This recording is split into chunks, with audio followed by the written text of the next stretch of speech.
नमस्कार, DD news पर आप सभी का स्वागत है। दिन के 12 बज चुके और हम हाजिर हैं देश और दुनिया की बड़ी खबरों को लेकर। शुरुआत करते हैं इस बुलेटिन की अहम सुर्खियों के साथ। जम्मू कश्मीर में तीसरे और अंतिम चरण के लिए प्रचार जोरों पर। पीएम मोदी जम्मू में करेंगे जनसभा। कांग्रेस अध्यक्ष मल्लिकार्जुन खड़गे जसरोटा और रामनगर में करेंगे रैली। प्रियंका गांधी की बिलावर और बिश्नहा में जनसभाएं।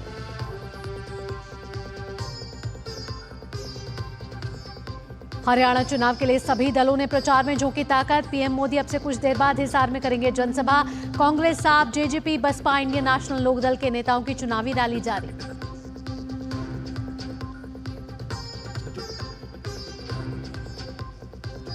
भारत ने संयुक्त राष्ट्र महासभा में पाकिस्तान को दिया करारा जवाब। राइट टू रिप्लाई के तहत भारतीय प्रतिनिधि ने कहा, दूसरों पर हिंसा का आरोप लगाना पाकिस्तान के पाखंड की चरम सीमा।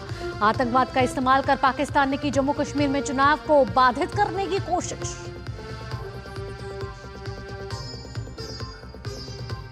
लेबनान के बैरूत पर इजराइल का हवाई हमला, 6 लोगों की मौत और 91 लोग हुए घायल। कमांडर नसरुल्लाह के सुरक्षित होने का दावा। संयुक्त राष्ट्र महासचिव ने अस्थायी संघर्ष विराम के प्रस्ताव का किया समर्थन।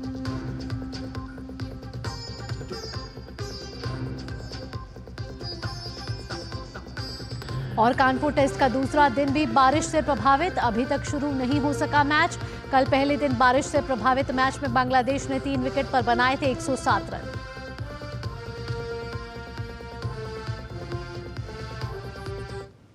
बुलेटिन में सबसे पहले खबर जनादेश से जुड़ी हुई, जहां बात कर लेते हैं जम्मू कश्मीर और हरियाणा विधानसभा चुनाव की।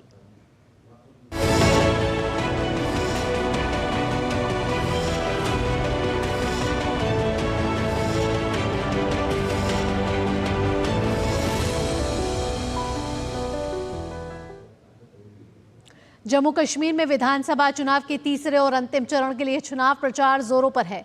प्रधानमंत्री नरेंद्र मोदी आज जम्मू के एमए स्टेडियम में भाजपा की विजय संकल्प रैली को संबोधित करेंगे। रैली में जम्मू, सांबा और कठुआ जिलों से हजारों की संख्या में लोग शामिल होंगे। पीएम मोदी की रैली को देखते हुए सुरक्षा के पुख्ता इंतजाम किए गए हैं। पीएम मोदी ने इससे पहले कटरा में चुनावी जनसभा को संबोधित किया था। वहीं कांग्रेस अध्यक्ष मल्लिकार्जुन खड़गे आज जम्मू कश्मीर के जसरोटा और रामनगर में रैली करेंगे। वहीं हरियाणा और जम्मू कश्मीर के चुनाव प्रचार से दूर रहीं प्रियंका गांधी भी आज चुनावी मैदान में उतरेंगी। प्रियंका गांधी आज जम्मू कश्मीर के बिलावर और बिश्नहा में रैलियों के जरिए चुनाव प्रचार का आगाज करेंगे। जम्मू कश्मीर के बाद अब बात कर लेते हैं हरियाणा विधानसभा चुनाव की। हरियाणा में एक चरण में होने वाले विधानसभा चुनाव के लिए प्रचार इस समय जोरों पर है। प्रधानमंत्री नरेंद्र मोदी अब से कुछ देर बाद हिसार में जन आशीर्वाद रैली को संबोधित करेंगे। हरियाणा में पीएम मोदी की ये तीसरी रैली है। हिसार से भाजपा के डॉक्टर कमल गुप्ता चुनावी मैदान में है। पीएम मोदी की हिसार में हो रही रैली 6 जिलों में भाजपा प्रत्याशियों के पक्ष में माहौल बनाएगी। भाजपा इस रैली की बदौलत बांगर की 23 सीटों पर समीकरण साधने की उम्मीद लगाए बैठी है। भाजपा के वरिष्ठ नेता राजनाथ सिंह आज कैथल के गुहला में चुनावी प्रचार करेंगे। वहीं भाजपा के वरिष्ठ नेता योगी आदित्यनाथ आज जगाधरी में चुनावी रैली करेंगे। आम आदमी पार्टी के नेता अरविंद केजरीवाल आज कैथल के बालू में जनसभा को संबोधित करेंगे। साथ ही वे एक रोड शो भी निकालेंगे। इसमें वे आप प्रत्याशी के लिए वोटों की अपील करेंगे।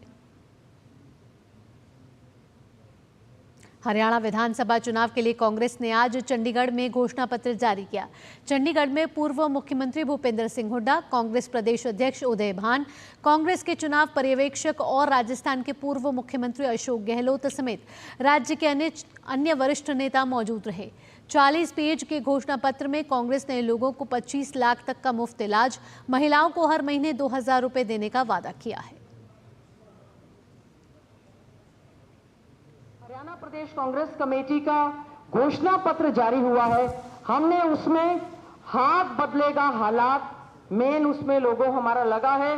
बेहतर और संपन्न हरियाणा के निर्माण की गारंटी हरियाणा प्रदेश कांग्रेस कमेटी लेती है। हमने ये कहने का वायदा किया है कि कांग्रेस ने जो कहा है वो किया है।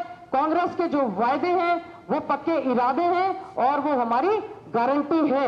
हम बहुत अच्छे ढंग से शिक्षा में good quality education to each and everyone, सभी के लिए अच्छी शिक्षा देने का कार्य करेंगे। अच्छे स्वास्थ्य की आपको गारंटी देता है और साथ ही साथ में जिस प्रकार से राजस्थान के पैटर्न पर चिरंजीवी योजना हमारी थी, 25 लाख रुपए तक का मुफ्त में इलाज करने का काम हरियाणा कांग्रेस करने का काम करेगी सरकार बनने के बाद। और साथ ही साथ में हर जगह पर सुपर स्पेशलिटी हॉस्पिटल हर डिस्ट्रिक्ट पर हम देने का काम करेंगे। जम्मू कश्मीर के उधमपुर जिले में एक विधानसभा की सीट आती है उधमपुर पूर्व। उधमपुर कलाड़ी के लिए प्रसिद्ध है। खुद पीएम मोदी 2014 और 2024 की कटरा की सभा में कलाड़ी को मिली जियो टैगिंग का जिक्र कर चुके हैं। उधमपुर पूर्व की सीट पर इस बार कलाड़ी प्रमुख मुद्दा बन गया है। हालांकि इस बार बागी सुरों ने पहली बार परिसीमन के बाद राजनीतिक पेचीदगी बढ़ा दी है। देखते हैं उधमपुर पूर्व की सियासी हलचल पर धीरज कुमार की एक खास रिपोर्ट। स्वादिष्ट कलाड़ी ने उधमपुर के बाजारों को गुलजार कर दिया है। अंतर्राष्ट्रीय पहचान मिलने से इस बार के चुनाव में कलाड़ी मुद्दा बन गया है। उधमपुर के बाजारों में तवे पर आंच तेज करते रंजीत सिंह कहते हैं कि कलाड़ी ने ग्रामीण महिलाओं को स्वरोजगार का जरिया दिया है और हमारे दुकान को रौनक। वो घर बैठे ही अपने लिए कुछ कमा सकती हैं और दूध भी इससे वेस्ट वगैरह नहीं होगा। कहीं दूर लाग वगैरह लेके जाते हैं, वो लेके जाने की जरूरत नहीं, घर में बैठे बैठे अपने रोजगार के साधन एक उपलब्ध हो गया है। कलाड़ी की ब्रांडिंग ने उधमपुर पूर्व के सियासी पारे को तेज कर दिया है। भाजपा इसकी ब्रांडिंग का श्रेय लेकर हर महिलाओं के हाथ को मजबूत करने का दंभ भरती है। भाजपा ने इस सीट पर आरएस पठानिया को मैदान में उतारा है। पठानिया के चुनाव मैदान में आते ही बागी सुर तेज हो गए हैं, जिसने इस सीट की राजनीतिक पेचीदगी बढ़ा दी है। नेशन फर्स्ट, राष्ट्रवाद भारतीय जनता पार्टी का मूल मंत्र है। पिछले 7 दशकों में जो अराजकता जम्मू कश्मीर में फैली है, मुझे लगता है कहीं न कहीं राष्ट्रवाद के ऊपर कॉम्प्रोमाइज करने की कोशिश की गई है जम्मू कश्मीर की सरकारों ने, और केंद्र में जो बार बार जिसे कहते हैं शासन प्रशासन रहे हैं। एनसी प्रत्याशी सुनील वर्मा कहते हैं, भाजपा ने बीते सालों में उधमपुर ग्रामीण जनता के साथ अन्याय किया है। स्मार्ट मीटर के बिल लोगों की आय से अधिक हैं। कलाड़ी को मिली ब्रांडिंग से जायका तो बदला है, लेकिन बनाने वाली ग्रामीण महिलाओं के हाथ तंग हैं। कलाड़ी तैयार करने के लिए दूध चाहिए, जिसका अभाव है। कलाड़ी जो है ना जी, हमारी सौगात है जहाँ की, लेकिन मैं समझता हूँ कि जी जो लोग इसका उत्पादन करते हैं तो वो कलाड़ी दूध की बनती है, लेकिन दूध हासिल करने के लिए जो गाय है, किसान को प्रॉपर उसका वो भी चाहिए, मटेरियल भी चाहिए। वहाँ किसान हमारा है, उसने हाथ खड़े कर दिए हैं। भाजपा को यहाँ गैरों से अधिक अपनों से गिला है। 2014 में भाजपा के टिकट से चुनाव लड़ने वाले पवन खजूरिया बागी बनकर निर्दलीय मैदान में उतरे हैं। इस समय जनता के सेवा के लिए हम समर्पित है। जनता एक ही भाव लेकर चल रहे हैं कि जनता के लिए दिन रात मेहनत करेंगे। विकास का रथ जहां तेजी से दौड़ेगा। उधमपुर पूर्व में मुकाबला त्रिकोणीय है। भाजपा, एनसी और निर्दलीय उम्मीदवार ये जरूर मानते हैं कलाड़ी की जियो टैगिंग ने महिलाओं को आर्थिक समृद्धि दी है, लेकिन कोई भी दल सियासी मैदान में अपने दावों से पीछे हटने को तैयार नहीं है। अब फैसला जनता के हाथों में है। उधमपुर में कलाड़ी को अंतर्राष्ट्रीय पहचान मिली है। सभी राजनीतिक दल के नेता ये मानते हैं कि कलाड़ी ने यहाँ की महिलाओं को संबल बनाया है, उन्हें आत्मनिर्भर बनाया है। कैमरामैन राधे कृष्णा के साथ Dheeraj Kumar, DD News, Udhampur East. Bulletin में आगे बढ़ते हैं। संयुक्त राष्ट्र महासभा में भारतीय राजनयिक भाविका मंगलनंदन ने पाकिस्तानी प्रधानमंत्री शहबाज शरीफ को करारा जवाब दिया है। भाविका मंगलनंदन ने पाकिस्तानी प्रधानमंत्री शहबाज शरीफ के भारत पर लगाए गए निराधार आरोपों पर मुंहतोड़ जवाब देते हुए कहा कि पाकिस्तान खुद आतंकवाद, नशे, व्यापार और अंतर्राष्ट्रीय अपराधों का गढ़ है। Mr. President, this assembly regrettably witnessed a travesty this morning. A country run by the military with a global reputation for terrorism, narcotics trade, and transnational crime has had the audacity to attack the world's largest democracy. I speak about the reference to India in the speech of the Pakistani Prime Minister. As the world knows, Pakistan has long employed cross-border terrorism as a weapon against its neighbors. It has attacked our parliament, our financial capital Mumbai, marketplaces, and pilgrimage routes. The list is long. For such a country to speak about violence anywhere is hypocrisy at its worst. It is even more extraordinary for a country with a history of rigged elections to talk about political choices, that too in a democracy. भारतीय राजनयिक भाविका मंगल नंदन ने आगे कहा कि पाकिस्तान जम्मू कश्मीर में हो रहे विधानसभा चुनावों को बाधित करने की हर संभव कोशिश कर रहा है। The real truth is that Pakistan covets our territory and in fact has continuously used terrorism to disrupt elections in Jammu and Kashmir, an inalienable and integral part of India. A reference has been made to some proposal of strategic restraint. There can be no compact with terrorism. In fact, Pakistan should realize that cross-border terrorism against India will inevitably invite consequences. Bhavika ने साथ ही कहा कि पाकिस्तान एक ऐसा देश है जो खुद अल्पसंख्यकों पर अत्याचार करता है। ऐसे में उसका किसी अन्य देश पर उंगली उठाना हास्यास्पद है। पाकिस्तान वो देश है जिसने लंबे समय तक ओसामा बिन लादेन को पनाह दी थी। It is ridiculous that a nation that committed genocide in 1971 and which persecutes its minorities relentlessly even now dare speak about intolerances and phobias. The world can see for itself what Pakistan really is. Mr. President, we are talking about a nation that for long hosted Osama bin Laden, a country whose fingerprints are on so many terrorist incidents across the world, whose policies attract the dregs of many societies to make it their home. Perhaps it should come as no surprise that its Prime Minister would so speak in this hallowed hall. Yet, we must make clear how unacceptable his words are to all of us. We know that Pakistan will seek to counter the truth with more lies. Repetition will change nothing. Our stand is clear and needs no reiteration. विदेश मंत्री doctor S Jaishankar आज संयुक्त राष्ट्र महासभा के 79वें सत्र को संबोधित करेंगे। सत्र के दौरान वे किसी को पीछे न छोड़ना, वर्तमान और भविष्य की पीढ़ियों के लिए शांति, सतत विकास और मानवीय गरिमा की उन्नति के लिए एक साथ कार्य करना विषय पर अपने विचार व्यक्त करेंगे। इसके अलावा वे हालिया वैश्विक मुद्दों पर भारत का पक्ष भी रखेंगे। इसके साथ ही पाकिस्तानी प्रधानमंत्री के भारत के आंतरिक मामलों में दखल की कोशिश और भारत पर कई झूठे और बेबुनियाद लगाए गए आरोपों का भी जवाब देंगे।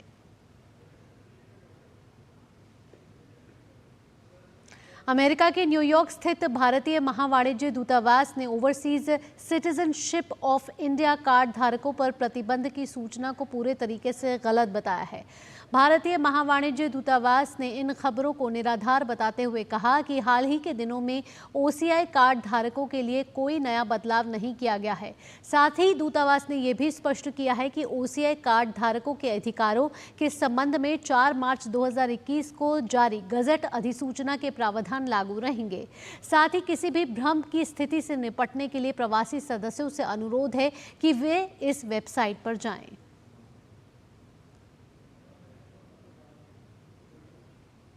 यहाँ रुक रहे एक छोटे से ब्रेक के लिए, जल्द हाजिर होते हैं, खबरें और भी हैं।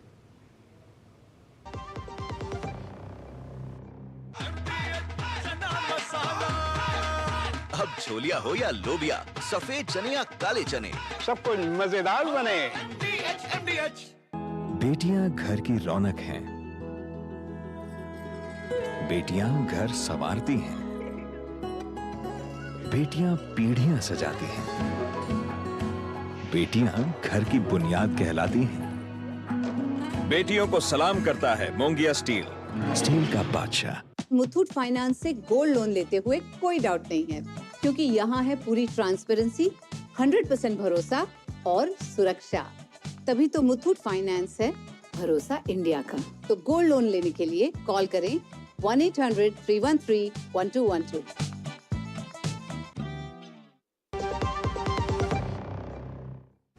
कुलगाम के दक्षिण कश्मीर के देवसर इलाके में मुठभेड़ चल रही है और ये मुठभेड़ उस समय शुरू हुई जब सुरक्षा बलों ने खुफिया जानकारी के आधार पर आदिगम गांव में तलाशी अभियान चलाया।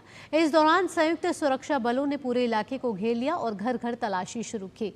इसी बीच छिपे हुए आतंकवादियों ने सुरक्षा बलों पर फायरिंग शुरू कर दी, जिसके नतीजे में 3 जवान और 1 पुलिसकर्मी घायल हो गए। माना जा रहा है कि 2 आतंकवादी अभी भी गाँव में कहीं छिपे हुए हैं। सुरक्षा बलों ने इलाके को पूरी तरह से सील कर दिया है।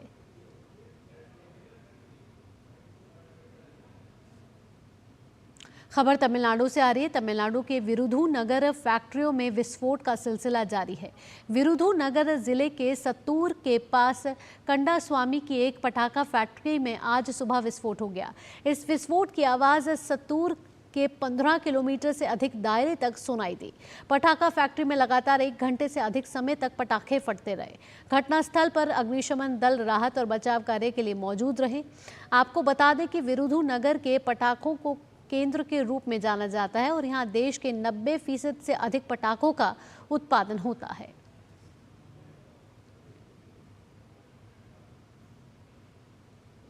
और अब खबर कन्नौज नाबालिग रेप मामले से जुड़ी हुई, जिसमें आरोपी सपा के पूर्व नेता की मुश्किलें अब और बढ़ गई हैं। कन्नौज के एसपी अमित कुमार आनंद ने बताया कि मामले में मुख्य आरोपी सपा के पूर्व ब्लॉक प्रमुख नवाब सिंह यादव, आरोपी का भाई नीलू यादव और पीड़िता की बुआ पूजा तोमर पर गैंगस्टर एक्ट लगाया गया है। फिलहाल तीनों आरोपी जिला जेल में बंद हैं। दरअसल आरोपी नवाब सिंह यादव पर उसके ही डिग्री कॉलेज से नाबालिग लड़की से रेप करने का कथित आरोप है। आरोपी के भाई नीलू यादव पर अपराध में उसकी मदद और पीड़िता की बुआ पर सबूत मिटाने का आरोप है। 12 अगस्त 2024 को एक नाबालिग लड़की ने आरोपी नवाब सिंह द्वारा दुष्कर्म किए जाने की बात बताई थी। तत्समय मुकदमा पंजीकृत किया गया था। नवाब सिंह को जेल भेजा गया तथा अन्य 2 लोगों को भी जेल भेजा गया था।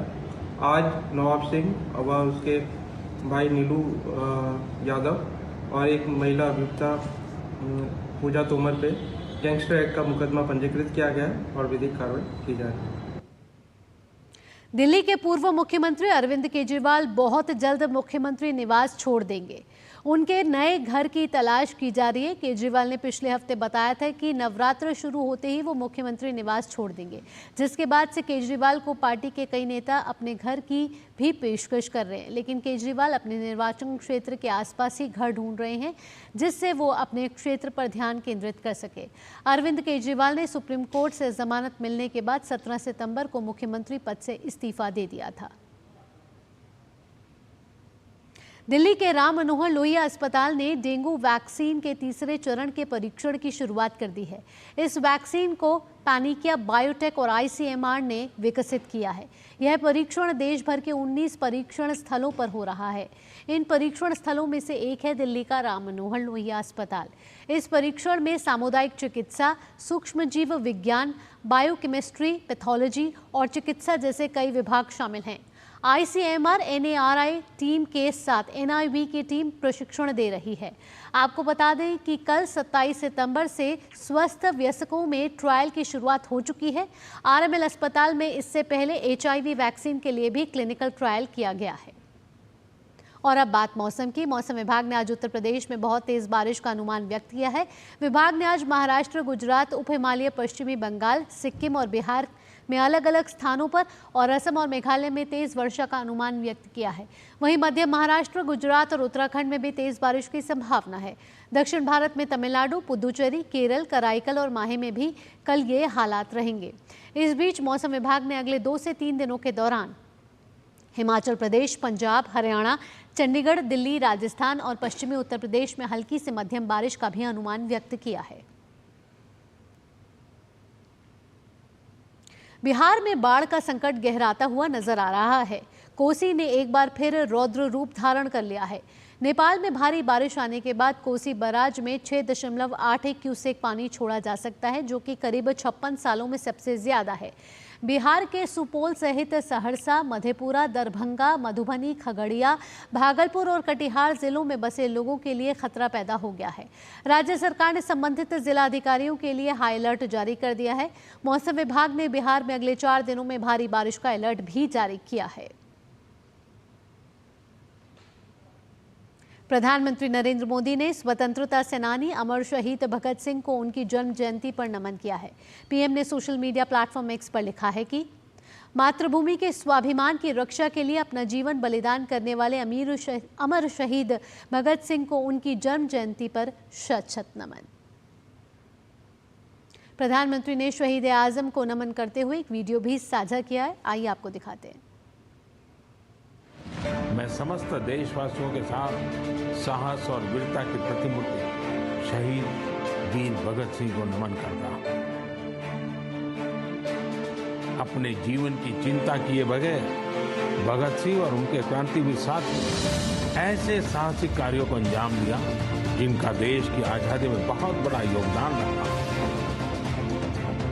उनके लिए कभी व्यक्तिगत गौरव महत्वपूर्ण नहीं रहा। वे जब तक जिए सिर्फ एक मिशन के लिए जिए और उसी के लिए उन्होंने अपना बलिदान दिया। वह मिशन था भारत को अन्याय और अंग्रेजी शासन से मुक्ति दिलाना। एक हुकूमत जिसका दुनिया के इतने बड़े हिस्से पर शासन था। इसके बारे में कहा जाता कि उनके शासन में सूर्य कभी अस्त नहीं होता। इतनी ताकतवर हुकूमत एक 23 साल के युवक से भयभीत हो गई। हम भगत सिंह बन पाए या न बन पाए, लेकिन भगत सिंह जैसा देश प्रेम, देश के लिए कुछ कर गुजरने का जज्बा जरूर हम सबके दिलों में है। आज स्वर कोकिला लता मंगेशकर की जयंती है। प्रधानमंत्री नरेंद्र मोदी ने एक्स पर उन्हें स्मरण किया है। उन्होंने लिखा है, लता दीदी को उनकी जयंती पर याद कर रहा हूं। अपने भावपूर्ण गीतों के कारण वे हमेशा लोगों के दिलों और दिमाग में जीवित रहेंगी। लता दीदी और मेरे बीच एक विशेष बंधन था। मुझे उनका स्नेह और आशीर्वाद प्राप्त करने का सौभाग्य मिला है। शतरंज ओलंपियाड में स्वर्ण पदक जीतने वाली भारतीय महिला टीम की तानिया सचदेव एक अहम खिलाड़ी हैं। टीम की स्वर्णिम सफलता में तानिया का योगदान काफ़ी महत्वपूर्ण रहा। ये उनका 8वां ओलंपियाड था। उन्होंने साल 2012 और 2022 के शतरंज ओलंपियाड में व्यक्तिगत वर्ग का कांस्य पदक भी जीता। 45वें शतरंज ओलंपियाड में स्वर्ण पदक जीतकर वो काफ़ी खुश हैं और उनका मानना है कि भारत शतरंज की नई महाशक्ति बनकर उभरा है। उनसे खास बातचीत की हमारी संवाददाता सुचित्रा ने। शतरंज ओलंपियाड में भारत की पुरुष और महिला टीम ने स्वर्ण पदक जीतकर इतिहास रचा और भारत में जो बदलता हुआ चेस सीन है उसके बारे में बात करने के लिए तानिया सचदेवा से बेहतर कोई नहीं हो सकता। तानिया, ये जो दोनों कैटेगरी में गोल्ड हमने जीता है, आप इतने टाइम से इंडिया के लिए चेस खेल रही हैं, आपसे बेहतर कोई नहीं बता सकता कि किस तरह से पिछले कुछ समय में इंडिया में चेस सीन एकदम बदल गया है। I think that just shows कि इंडिया कितना पावर हाउस बन गया है और ये बात काफ़ी टाइम से चल रही है। अब about I would say pandemic के बाद ये यंगर जनरेशन, बट इस ओलंपिक में हमने ट्रूली आई थिंक भारत का झंडा गाड़ के आए हैं दैट इंडिया ही चेस की सुपर पावर है। चेस ओलंपियाड में इंडिया के यंग प्लेयर्स को इंटरनेशनल प्लेटफॉर्म पर ऐसा खेलते हुए देखकर आपको कैसे लगा? It was a fresh team और उनकी जो एनर्जी और वाइब थी और इतनी ज़्यादा पॉजिटिविटी, वो जिस कॉन्फिडेंस से खेलते थे, इतनी सारी क्लच विक्ट्रीज लाई हैं वांतिका एंड दिव्या ने in this Olympics. Super proud of each one of them end of course men's team के बारे में क्या ही बोला जाए।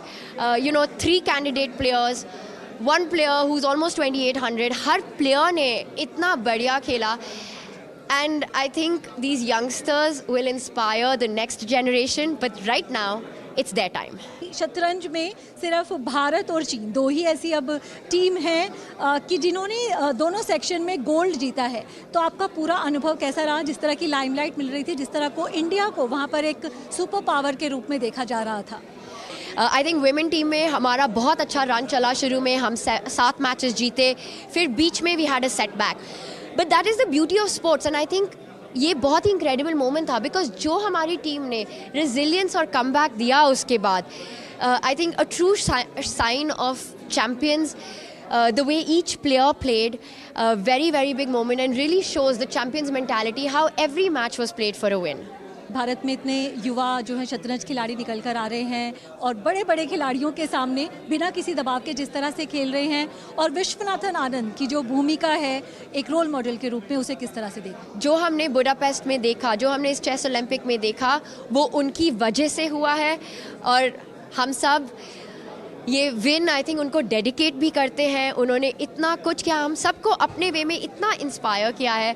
तो his contribution, no words are enough for that. Also a very big thank you to all India chess federation. और प्रधानमंत्री मोदी के साथ मुलाकात के बारे में क्या कहेंगे? वो इस देश में फिलहाल स्पोर्ट्स के सबसे बड़े फैन, सबसे बड़े चीयर लीडर. उनसे मिलके इतनी इंस्पिरेशन मिली, ऐसे पूरी टीम को उन्होंने जोश से भर दिया है.